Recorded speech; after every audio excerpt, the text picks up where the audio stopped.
ప్రభువును రక్షకుడైన యేసుక్రీస్తు సర్వశక్తి కలిగిన నామంలో మరొకసారి ఎవ్రీడే విత్ జీసస్ అనే కార్యక్రమాన్ని చూస్తున్న మా క్రైస్తవ కుటుంబాలందరి మీద ఈ నూతన నెలలోని నూతన వారంలోని ప్రభు యొక్క హస్తం మనందరికీ, మన పిల్లలకి, మన కుటుంబాలకి, మన ఉద్యోగంలో, మనం ఉన్న సెక్టార్లో దేవుని యొక్క హస్తం తోడై ఉండును గాక.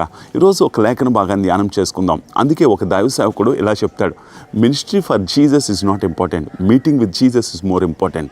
పరిచర్య ప్రభు కొరకు చేయుట కంటే ప్రతిరోజు క్రీస్తుతో గడపడం చాలా ప్రాముఖ్యం. అది ఎప్పుడు మనం మర్చిపోకూడదు. ప్రతిరోజు వాక్యాన్ని చదవడం, ప్రతిరోజు దేవుని సన్నిధిలో గడపడం, ప్రతిరోజు దేవుని యొక్క సన్నిధిలో మనము వేచి ఉండడం, ఇది చాలా ప్రాముఖ్యం. చాలామంది చెప్పే మాటలు ఏంటి, విరామం లేకుండా పరిచర్య చేస్తున్నామని. అంతకంటే ప్రాముఖ్యము విరామం లేకుండా ప్రభు సన్నిధిలో కనిపెట్టగలగాలి. ఈరోజు ఒక లేఖన భాగాన్ని మీ ముందు ఉంచాలని నేను ఆశపడుతున్నాను. యోహాను సువార్త 16వ అధ్యాయము 24వ వచనం. యోహాను సువార్త 16వ అధ్యాయం 24. ఇదివరకు మీరేమీ నా పేరట అడగలేదు, మీ సంతోషం పరిపూర్ణమగునట్లు అడుగుడి, మీకు దొరుకును. ఇక్కడ బైబిల్ గ్రంథంలో చూసినట్లయితే ఇదివరకు మీరు నా పేరట ఏమీ అడగలేదట. 17వ అధ్యాయం వచ్చేసరికల్లా యేసుప్రభు ప్రార్థన కనబడుతుంది. ఈ యొక్క లేఖన భాగాన్ని నెమ్మదిగా చూసుకుంటే 15వ అధ్యాయంలో ఆయన ద్రాక్షవల్లి తీగలు అని చెప్తాడు. ఈరోజు ఆయన పేరట అడగలేదేంటి? మనకున్న ప్రతిదీ కూడా ఆయన నామంలో జరుగుతుందని మనకు తెలుసు. అంటే మనము కొన్ని మన స్వలాభాల కోసం, కొన్ని మన యొక్క స్వప్రయోజనాల కొరకు, కొన్ని మనం అడుగుతున్నాము. అందుకంటాడు కదా, అడుగుతున్న వాటిని ఎలా పొంది ఉన్నామని నమ్మడం దేవుని వాక్యం చెప్తుంది. కానీ మనం అడిగినది ఆయనకి సంతోషకరమా కాదా?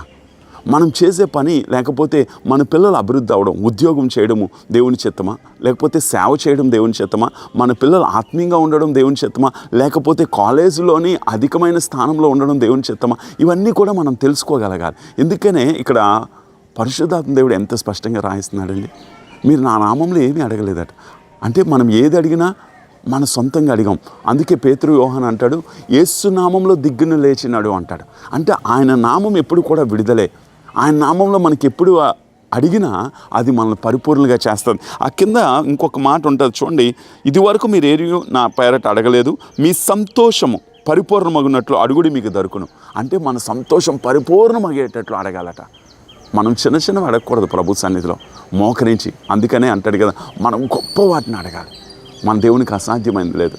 ఎందుకు ఒక మాట చెప్తాను అంటే, మనం ఎప్పుడు కూడా మన జీవితాల్లో 10% దేవుడే ఇవ్వాలి, 100% దేవుడే ఇవ్వాలి, రూపాయైనా దేవుడే ఇవ్వాలి, 10,000 దేవుడే ఇవ్వాలి. మనం విశ్వాసంతో అడగగలిగితే మన సంతోషం పరిపూర్ణమైనట్లు, సంతోషాన్ని పూర్తిగా ఆయన యొక్క స్వారూప్యంలోకి మార్చేటట్లు అడగగలిగితే, వెతకగలిగితే ఆయన తప్పనిసరిగా ఇస్తాడు. ఈరోజు కూడా ఆయన నామంలో అడగడానికి ఇష్టపడదాం.